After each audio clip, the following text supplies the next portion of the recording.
Hi, I'm Jen, and I'm the owner of Pretti Mini. We make pretty party goods here in Bucks County, Pennsylvania. Detail is really important to me, and I really like that the colors are spot on, that everything is a good match. I'm unashamedly matchy. I like to add extra ribbon, so it's kind of fun when they're waving it around. I kind of like to visualize the child with it, so I see, is it durable? Is it strong? Is it gonna last after the party? The pom-poms itself are carefully hand rolled. They are hand cut and tied tightly so that they are secure. They're meant to last.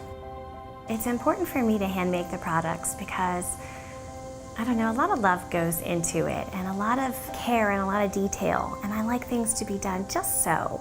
I like just the right colors together and just the right details to make a party really special.